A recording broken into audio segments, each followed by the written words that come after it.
Because people know who weighs what when. This young lady tends to average between 90 and 96. At 96 she's too comfortable. She tends to lie in bed going or whatever. But she really did it around about 90 kilos. She's aging is fine farm at the moment. Lovely. Good girl.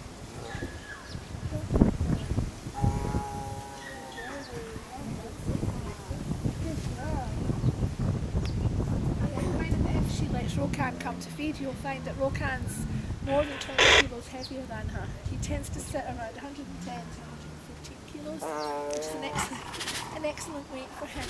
As you can see, very cat-like. Your cat at home will do that. It's because they've got scent glands around their mouths. Okay. I can't understand how people can go out and shoot them. Alright, so Rokan, as I say, have a wee look at his claws. The big pussycat. Excuse me? Yeah. What happens to lions in here? There used to be lions next door, and if you can hang on to that question, try and remember it for the end, and I'll let you know what happened to them. Nothing bad's happened to them, they're having a great time. I'll let you know about that afterwards. So this is Rokan, he's 12 years old, and as I say, while he's up like that, try and have a wee look at his claws. Thank you for obliging.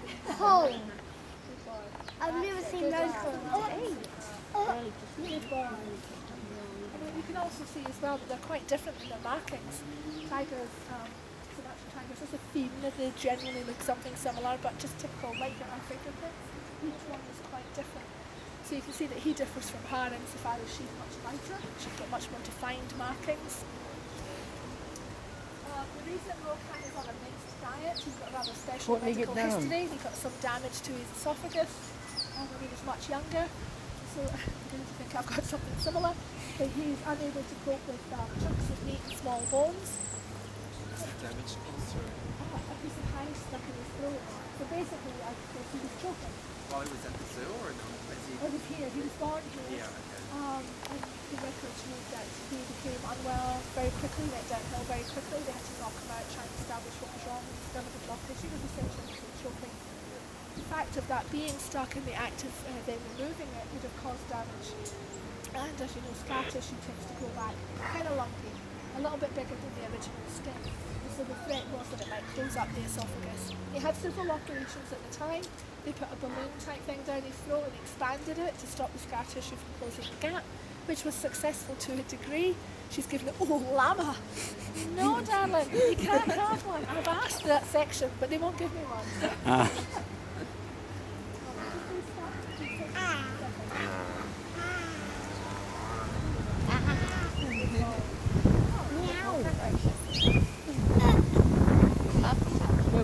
So that's why he's on a minced diet. What's the other thing? What can I tell about these guys? Breeding programs, part of the how and the why. Why do we look after such beautiful animals in zoos? The ideal obviously would be for them to be in the wild. That would be just bliss. Unfortunately, these guys are highly endangered. There are thought to be less than 400 of them left in the wild. So what we do includes is we try as hard as possible to always support and hopefully be part of breeding programs, and we have in the past. This is a photograph of Shantik. It's one of her litters of 3. She had 2 litters of 3 here before her mate sadly died a long time ago. Excuse me. So because she's had several offspring already and they're out there in the breeding program, we're now no longer allowed to breed with her, or indeed Rokan, because it's the same bloodline, the same gene pool. But we have had confirmation we will be getting a new pair of breeding tigers in the foreseeable future. In zoo terms, that could mean anything in the next 5 years or so, but I'll wait. This tiger cubs will be incredibly cute. The breeding programs are incredibly important. Because they are highly endangered.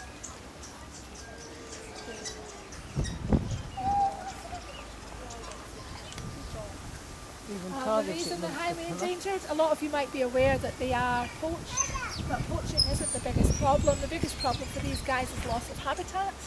The areas that they live in is being chopped down quicker than you can see through, which is a great thing.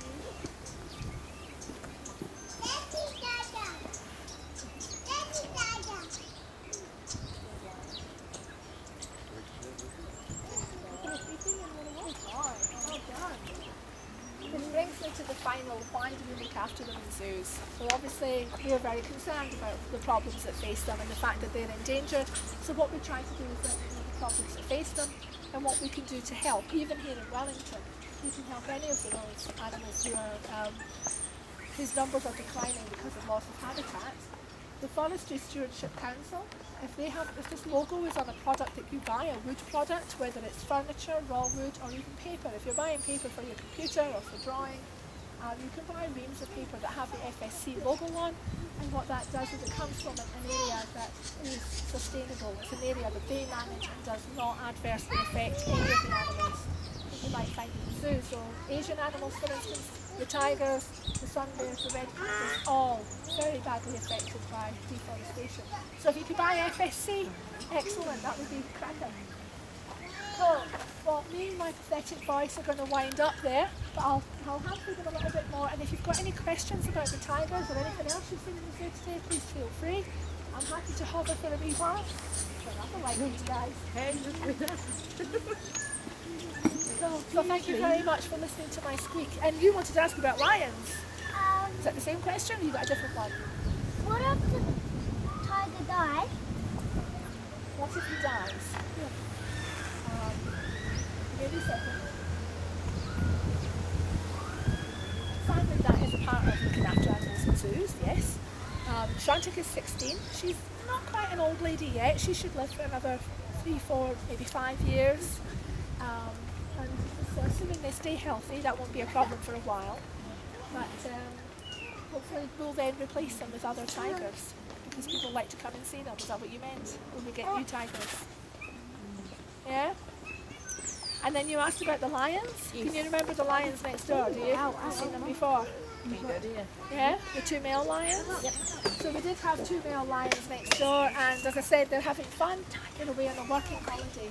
So they're away with some females in Christchurch at Arana Park. And they're only on loan, and the theory is we should have them back perhaps by the end of the year. And by that time, hopefully we'll have done some refurbishments to our lioness area at the top of the zoo. And hopefully we'll be allowed to introduce our males to our females, and we'll have a pride of our own.